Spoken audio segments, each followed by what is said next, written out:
Bismillahirrahmanirrahim. Assalamualaikum warahmatullahi wabarakatuh.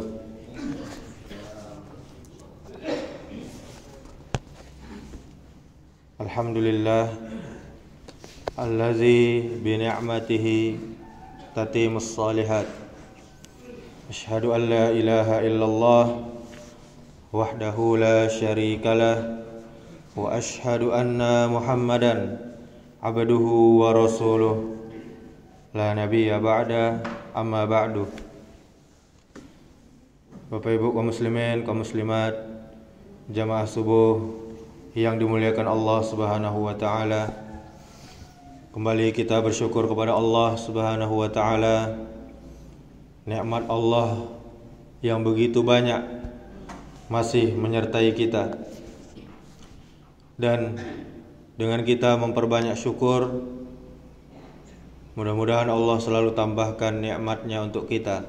La in syakartum la azidannakum wa la in kafartum inna azabi lasyadid.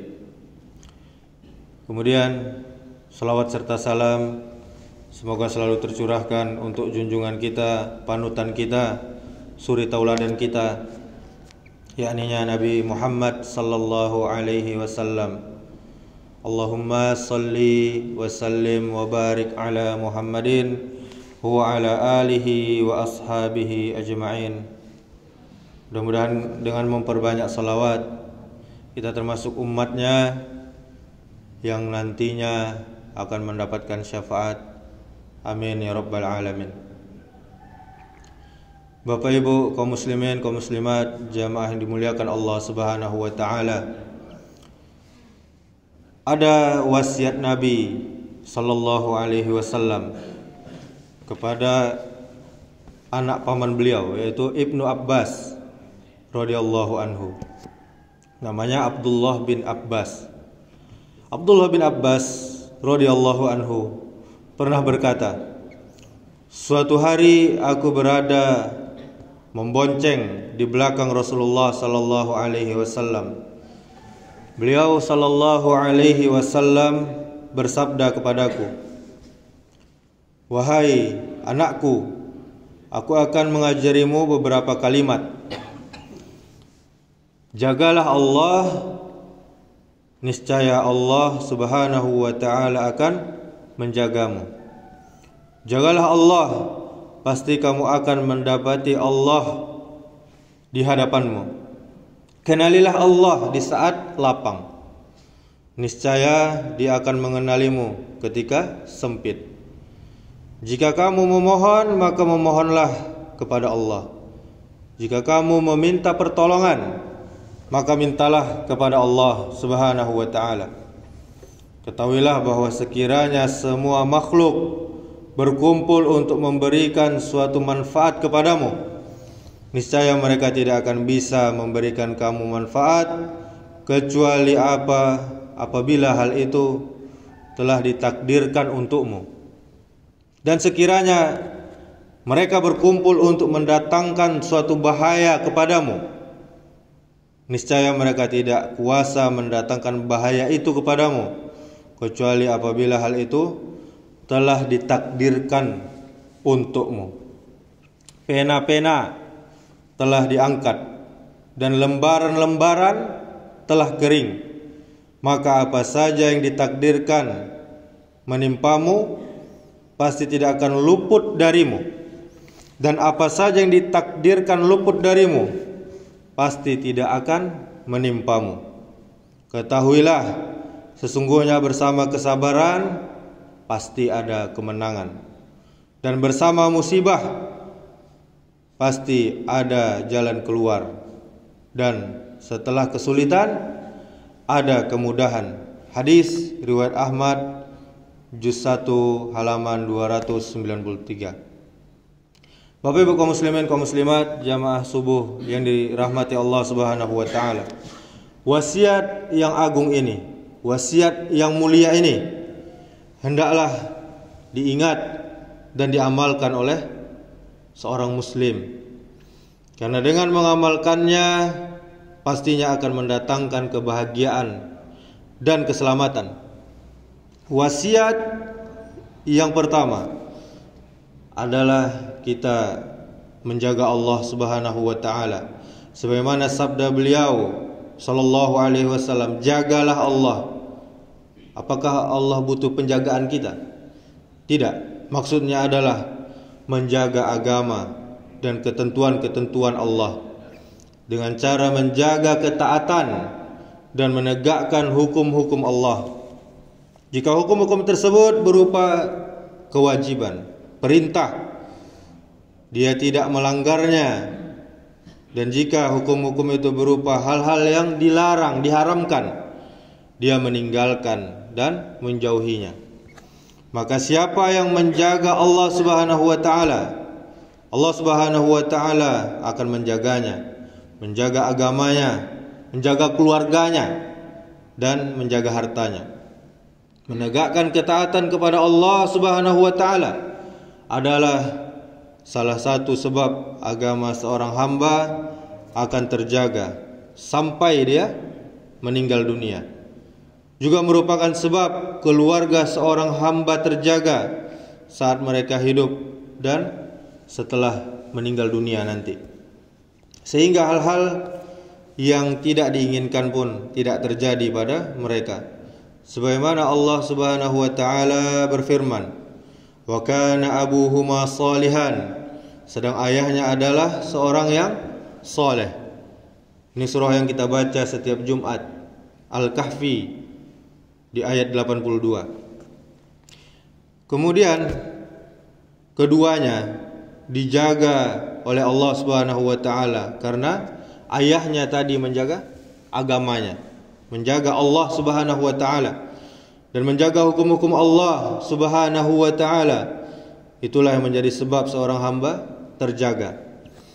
Allah Subhanahu wa taala juga berfirman, "Wa may yattaqillahu makhraja wa yarzuqhu min haitsu la yahtasib."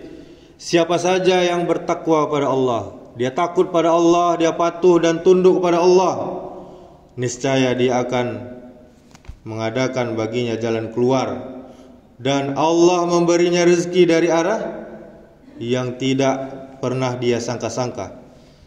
Ini surah At-Talaq ayat 2 sampai 3. Bapak Ibu jamaah yang dirahmati Allah Subhanahu wa taala, berapa banyak seorang yang diberkahi hartanya, tidak istilahnya hartanya itu tidak banyak tapi berkah, selalu cukup, dan diselamatkan dia dari berbagai macam musibah.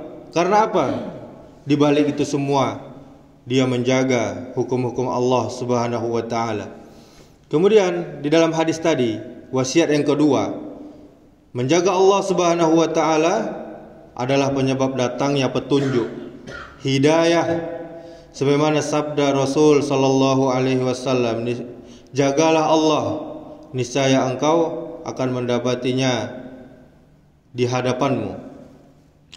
Ini juga termasuk di antara faedah atau manfaat dari menjaga hukum-hukum Allah Subhanahu wa taala bagi seorang hamba.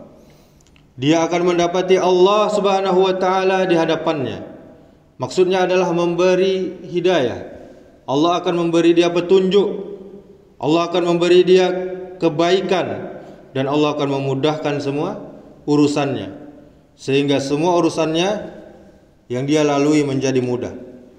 Kemudian di hadis tadi wasiat ketiga adalah menjaga Allah Subhanahu wa taala di saat lapang. Sebagaimana sabda Nabi sallallahu alaihi wasallam, "Kenalilah Allah di saat lapang, kalau Allah akan mengenalimu di saat sempit." Biasanya seorang hamba yang berada di saat lapang itu merasa gembira dan lupa dia dengan hukum-hukum Allah Subhanahu wa taala. Ini yang biasanya terjadi pada kebanyakan kita, Bapak Ibu Saudaraku sekalian. Sebagaimana sabda Rasul sallallahu alaihi wasallam, "Ni'matani maghbunun fihima katsirun minan nas, as-sihhatu wal faragh." Dua nikmat yang sering menipu kebanyakan manusia. Apa itu? Yang pertama, kesehatan. Dan yang kedua, waktu yang luang, waktu lapang. Hadis riwayat Bukhari. Adapun orang-orang yang diberi taufik diberi hidayah oleh Allah Subhanahu wa taala. Mereka mengetahui bahwa keadaan seseorang pastinya tidak selamanya lapang. Setiap manusia pasti pernah merasakan kesempitan, baik itu kesempitan berupa kematian, meninggalkan harta, keluarga, dan anak. Di saat lapang, mereka mengerjakan sesuatu yang kelak bisa mereka mintai pertolongan kepada Allah Subhanahu wa taala di waktu sempit. Mereka kenal dengan Allah Subhanahu wa taala dengan mengerjakan perintah-perintah Allah, ketaatan kepada Allah. Jadi siapa yang mengenali Allah Subhanahu wa taala di saat lapang, maka Allah akan mengenalnya di saat sempit. Dan kesempitan itu bisa berupa kekurangan harta, sakit, ataupun ketakutan. Dan kesempitan yang paling berat bagi seorang hamba adalah ketika kematian di hadapannya, yaitu ketika sakaratul maut. Tentunya Allah akan membimbing dia mengucapkan la ilaha illallah, atau Allah akan membimbing dia menutup hidupnya dengan ketaatan kepada Allah Subhanahu wa taala. Dalam keadaan ini, pastinya dia lebih membutuhkan kasih sayang Allah Subhanahu wa taala dan membutuhkan rahmat Allah Subhanahu wa taala. Pada keadaan ini terkumpul dua kesempitan. Pertama, sakitnya meninggal dunia, meninggalkan hartanya, meninggalkan keluarganya dan anaknya, dan yang lainnya. Dan yang kedua, sakitnya, sempitnya rasa sakit yang dialami pada waktu itu, beratnya ujian dan mempertahankan iman. Kita sampai mati Bapak Ibu akan terus digoda oleh syaitan. Syaitan akan terus menggoda kita, menggoda iman kita, sampai kita murtad dari agama Islam ini.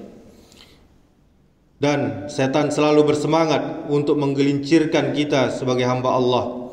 Karena saat itulah diketahui kebahagiaan atau kesempitan seseorang. Barangkali di hadapan seseorang yang beragama Yahudi, Nasrani atau selainnya, pada saat itu adalah sebagai fitnah baginya. Jika dia telah mengenal Allah Subhanahu wa taala di saat lapang, maka Allah akan mengenalnya, akan menunjukinya di saat sempit. Allah Subhanahu wa taala akan memberikan hatinya teguh dan memberikan husnul khatimah, akhir hidup yang baik, kematian yang baik baginya. Dan kita berdoa semoga Allah Subhanahu wa taala jadikan akhir hidup kita husnul khatimah. Amin ya rabbal alamin. Kemudian di dalam hadis tadi wasiat yang keempat dan kelima, memohon dan meminta pertolongan hanya kepada Allah Subhanahu wa taala. Sebagaimana sabda Nabi, apabila kamu memohon, memohonlah kepada Allah. Dan apabila kamu meminta pertolongan, minta pertolonganlah kepada Allah. Barang siapa yang ingin dipenuhi hajatnya tanpa harapan kecuali kepada Allah Subhanahu wa taala dan tanpa kesulitan, hendaknya dia meminta kepada Allah Subhanahu wa taala. Di dalam hadis disebutkan, mintalah karunia dari Allah Subhanahu wa taala, karena Allah Al-Wahhab, Maha Pemberi, Maha mengkaruniakan. Sesungguhnya Allah sangat senang Bapak Ibu kita meminta kepadanya. Ud'uni astajib lakum. Allah yang memerintahkan kita berdoa kepadanya, maka Allah akan mengabulkannya. Rasulullah sallallahu alaihi wasallam memerintahkan sejumlah sahabat agar mereka tidak meminta-minta kepada manusia sedikit pun.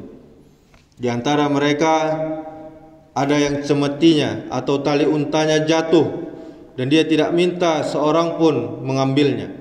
Sampai begitunya para sahabat.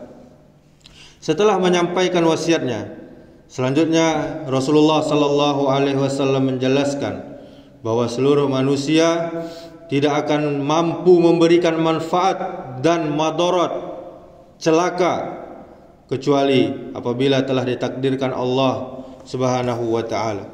Dan semua yang telah ditakdirkan oleh Allah pasti akan terjadi, karena semua urusan telah selesai, pena telah diangkat tadi. Beliau sallallahu alaihi wasallam juga memberikan wasiat bahwa setelah kesabaran pasti ada kemenangan. Dan siapa yang sabar, dia pasti akan menang dan memperoleh harapannya. Sesungguhnya setelah musibah itu pasti ada jalan keluar. Apabila musibah menimpa kita dan kita merasakan kesempitan, maka ingatlah Allah Subhanahu wa ta'ala. Berzikir kepada Allah, berdoa kepada Allah, dan tunggulah jalan keluarnya.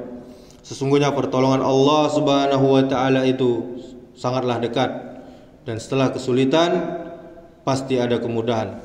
Sesungguhnya kehidupan dunia tidak lepas dari berbagai macam ujian yang pastinya akan mendatangi setiap muslim, siapapun dia, baik dia orang kaya, orang miskin, pasti diuji oleh Allah Subhanahu wa ta'ala.